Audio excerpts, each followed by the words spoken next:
First, I just want to talk about the Alaska National Interest Lands Conservation Act. Are you familiar with ANILCA? I am. Great. There's a lot of Alaskans who actually don't think your agency is that familiar with ANILCA because there's a strong sense in my state that your agency continually violates that important act. And to Senator Whitehouse's comments, I'll tell you this, today's hearing, but more your actions, would bring great dismay to one of Alaska's great predecessors in the U.S. Senate, Ted Stevens, who crafted ANILCA, knew it was a finely crafted balance, and yet it's being ignored by your agency, I think, on a daily basis. Let me give you the latest example. The President's recent announcements on the 1002 area of ANWR. As you know, the coastal area of ANWR, the 1002 area of ANWR, very important place, laid out in ANILCA, whole chapters on it in ANILCA, and critical that the Federal Government was tasked with either looking at developing it for oil and gas, looking at the resources there, recommendations to Congress, or perhaps someday making it a wilderness.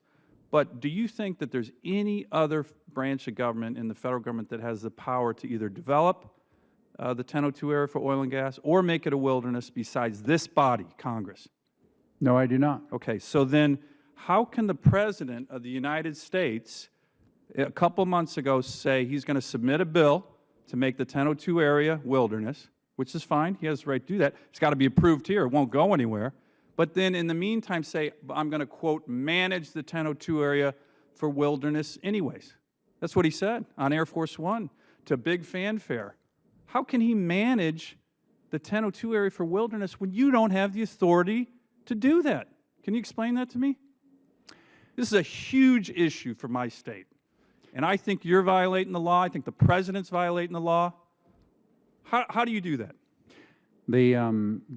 What we have said. How do you manage? Oh, this is. We have order. We have order already. I didn't let him answer the question. All right, stop the clock and give him a few more, at least one more minute. All right. How do you manage the 1002 area for wilderness when you don't have the authority to designate wilderness the 1002 area? Go read ANILCA. There's not a lawyer in this town who thinks your agency has this authority. Well, there are lawyers in the Interior Department who agree very much. Mr. Sullivan, we are managing the 1002 area as we are managing it today for what we call minimal management. No agency, Republican or Democrat, has ever said they're going to manage the 1002 area for wilderness with the exception of yours.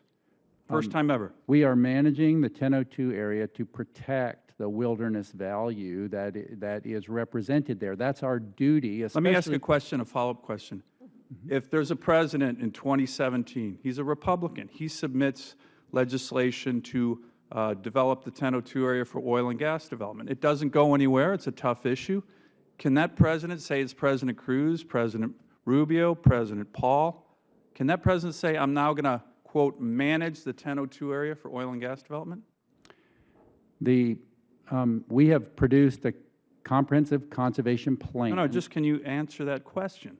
The President we would have to change our conservation plan. We have gone through the lawful administrative process of developing a comprehensive plan. Not if you're designating 1002 as wilderness without congressional approval. We have a comprehensive conservation plan for the management of the refuge, which has been developed through a public process. Can a president in 2017 manage the 1002 area for oil and gas, even through a comprehensive management plan? No. Can a president now manage 1002 area for wilderness?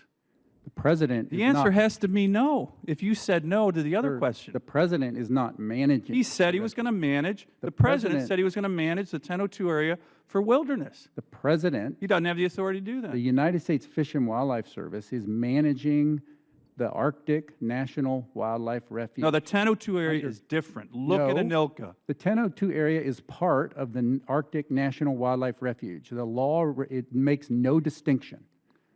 between the 1002 area and the It makes remainder a of the rest. huge distinction. There's an entire chapter called the 1002 chapter in Anilka. That's Which- why it's called the 1002 area. which There's a called gigantic distinction. The 1002 Director Ash, I think that your agency has been violating the law. I have so many other questions, Mr. Chairman. We'll submit them for the record, but this is incredibly disturbing on a whole host of different Anilka sections. I'm going to ask one more question, Mr. Chairman, if I may. Yeah, Senator Sullivan, you have another good minute because you were interrupted. Please go ahead. So in Alaska, there's a provision, what we believe is the, quote, no more provision of Anilka. Do you believe that that exists? It does exist. Okay, and so the no more clause says there should be, that Anilka, according to Ted Stevens and others, was a finely balanced designation. We have almost 60 million acres of wilderness. We have state parks that are bigger than Rhode Island, individual state parks. We have a lot of wilderness. We love our wilderness, but we don't think there should be any more, and neither did the Congress. Do you think that there can be any more wilderness, managed, designated, or otherwise, without the express permission of this body? There can be no designated wilderness without congressional action. Then how can the President of the United States say he's going to manage the 1002 area for wilderness? The He's president, not, he can't. The President has said the U.S. Fish and Wildlife Service is going to manage the refuge to protect the wilderness value that resides there. We have ample authority to manage the refuge in a way that preserves and protects its wilderness character. That does not mean it's congressionally designated wilderness, and we have gone through a lawful administrative Are process. you familiar with 1002E of Anilka? Not the number, no. That's the one that says there are exploration plans that have to be approved by the Secretary in the 1002 area. The state of Alaska put together an exploration plan under that provision. You rejected it. Why wouldn't you want to work with the state of Alaska on a plan like this?